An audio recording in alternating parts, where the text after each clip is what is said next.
All right, so I have my partner in crime from the Turfcast podcast here joining me today to talk a little bit about winterizing. We're going to try to keep this short here to give you some information on winterizing. I've been getting a lot of questions about that. So, when it comes to winterizing and cool season turf, I think people have been sort of thinking about different methods with that. So I wanted to talk to you about sort of your experience with it, maybe some of the research that was done in the past few years on that and sort of what you've been seeing. So maybe the old school method that was going on with winterizing, and then maybe what the research has been showing recently.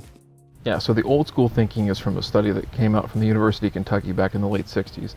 And what they found was that a late season application very close to the end of the year. So again, about Thanksgiving time or so for our folks here in the Midwest, over to the Northeast, and cool season grass, that with a fast release fertilizer at a high rate of say 1 to 1.5 pounds of nitrogen per 1,000 square feet, they were seeing a tremendous response in the greening over the winter and then all the way through the next spring. So fast forward, nobody really looked at this. They just accepted it, and it was good science at the time, but nobody really investigated any further until about 10 years ago. And so some folks at the University of Wisconsin in Madison decided they wanted to take a look at this and figure out, is this the most efficient way for us to get late season nitrogen into the plant? Okay. And so what they did was they made applications in September, October, and November. And they looked at that in terms of how much nitrogen is actually getting into the plant. So the idea was that as we pull nitrogen up into the plant in September, we were 88% less efficient in November in doing that same app, meaning only 12% of that nitrogen that they were putting down in November was actually getting into the plant. So the means in which nitrogen gets into the plant is a process called evapotranspiration. It's actually the water getting pulled up through the roots into the plant, and that's how nitrogen gets carried across into the root and then up into the plant.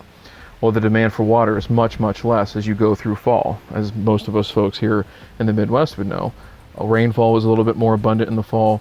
Day lengths are shortening, the sun angle is going down, so at the same time as we're pumping this stuff full of nitrogen and stepping on the gas in terms of our applications, the plant is actually putting the brakes on and trying to slow down.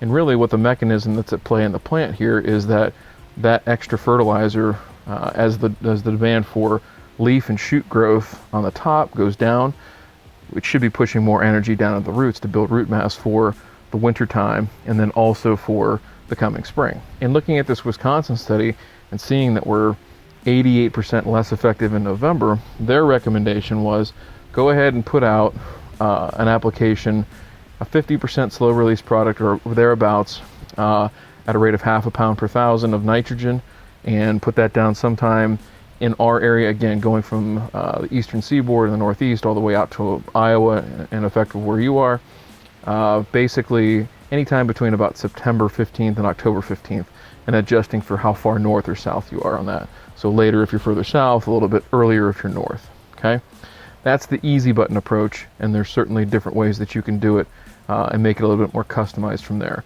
And really all that pertains to is just smaller doses of nitrogen and kind of weaning those off as you get closer and closer to say that Thanksgiving date. So you can use fast release nitrogen in that case and going out at say like a 1/4 pound to start in September, and maybe going every 2 weeks or so and just bumping it along. But as you get into the middle of October and then into November and into mid-November, you're backing down your rates or you're lengthening out your frequency just a little bit, knowing that again, the later you go, the less efficient you are with what's coming out. That's kind of the two schools of thought, but it is the most important fertilization application that you're going to make the entire year. It's crucially beneficial for root development for the following year, and also for just plant health over the winter time too. So something to consider and think about. Again, looking at that, if you're going to make one application, it would be right about now. I know we're a little bit late on some of these things, but if you back down that rate now and go out with a slow release product, you can make that happen.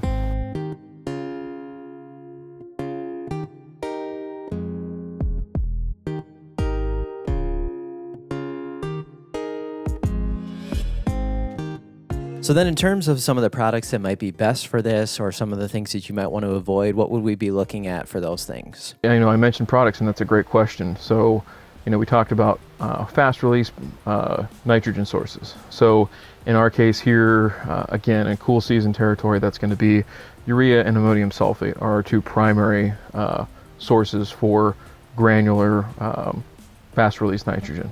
Okay, so ammonium sulfate being a 2100 analysis, urea being a 4600 analysis. Those are both great products if you were looking for what we would call an all mineral fertilizer. So that means there is no slow release component to that. Again, trying to be a little bit more careful with that of when you're putting it down, making sure you're going to get a little bit of rainfall or some irrigation on it within, say, 24 to 48 hours.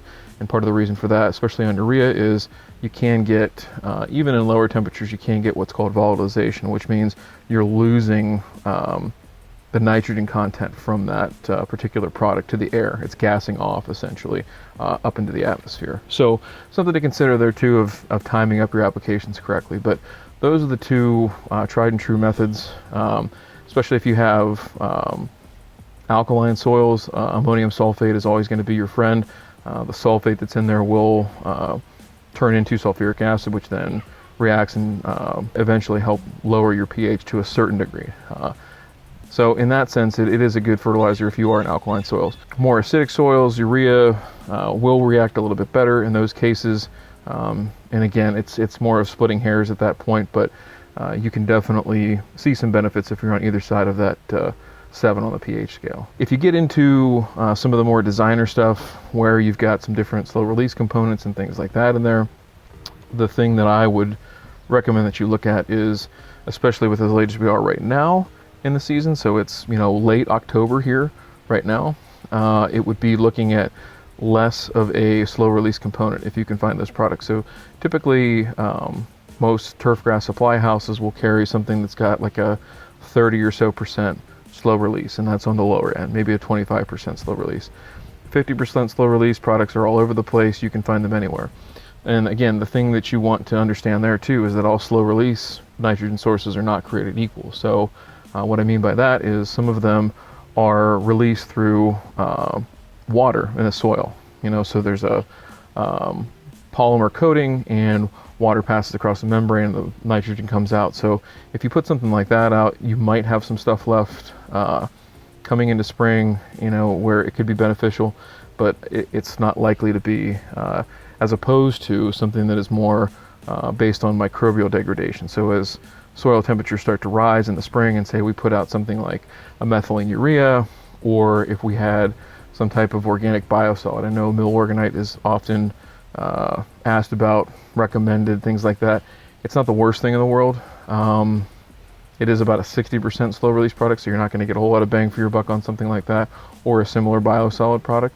But again, understanding those breakdowns of slow release to fast release, and then timing up. So as we get later and later, your rate should go down, and also you should be closer and closer to 0 on the slow release portion of that fertilizer bag. So we'll be talking more in depth about Winterizer, and also I want to talk about some dormant seeding methods coming into this winter season.